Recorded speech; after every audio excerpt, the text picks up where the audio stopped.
तक मांग निकलती है? देखिए, दुनिया में बहुत तेज़ी से बदलाव हो रहा है और लोगों की सोच और रिश्तों में बहुत तेज़ी से परिवर्तन आ रहा है।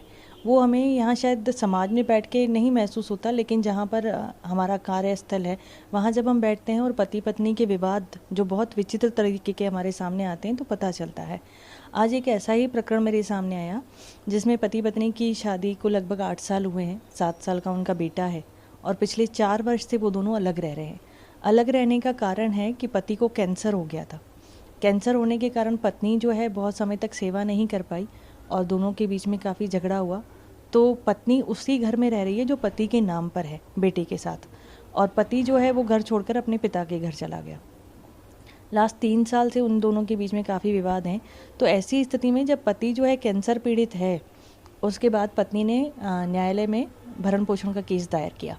अब भरण पोषण के केस की सुनवाई के दौरान हमारे पास परामर्श के लिए वो प्रकरण आया। पति पत्नी मेरे सामने आए जब, तो पति ने बताया कि वो पिछले 3-4 साल से कैंसर से जूझ रहा है। उसे रीढ़ की हड्डी का कैंसर है और कीमोथेरेपी उसकी लगातार चल रही है।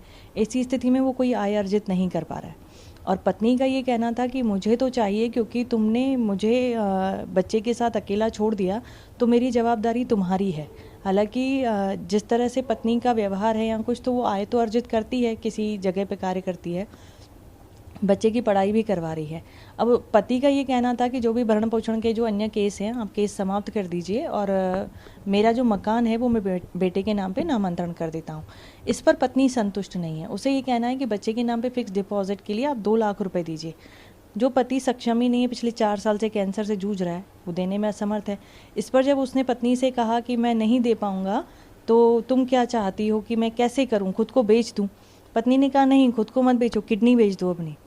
अगर तुम किडनी बेच दोगे 2 लाख रुपए में किसी और का भला हो जाएगा, उसे किडनी मिल जाएगी, मेरे बच्चे को भरण पोषण मिल जाएगा। वैसे भी तुम मरने वाले हो, कैंसर है, तुम जिंदा बचोगे नहीं, तो इसलिए अंग दान कर दो, बेच दो, इससे सबका भला हो जाएगा।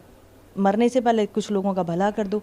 जब इस तरह के वक्तव्य उस महिला ने दिए अपने पति को, मैं बहुत आश्चर्यचकित थी कि एक पत्नी अपने पति को, जो कैंसर पीड़ित है और जिसकी मौत बहुत नज़दीक है, उसके साथ इस तरह का बिहेव कैसे कर सकती है।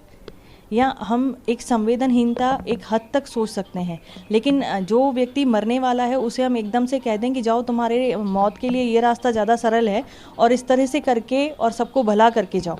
तो एक जो संवेदनहीनता उस महिला के अंदर मुझे दिखाई दी, और वो भी तब जब उनका बेटा उनके साथ बैठा हुआ था, जिस बेटे से उन्हें उम्मीद है कि वो बड़ा होके इनका बहुत अच्छी तरह से ख्याल रखेगा।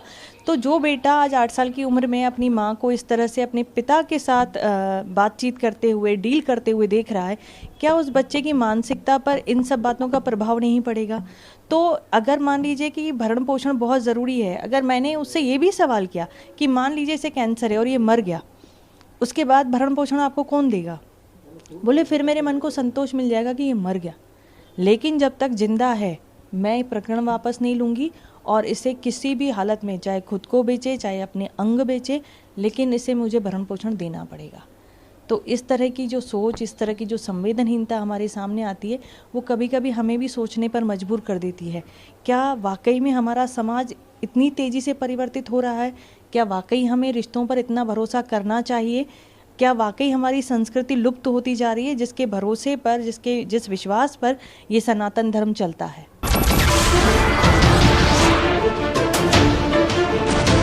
नमस्कार, मैं हूं मानक गुप्ता।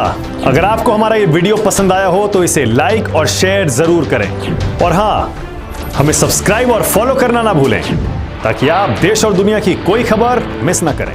तो जुड़े रहिए हमारे साथ और देखते रहिए न्यूज़ 24।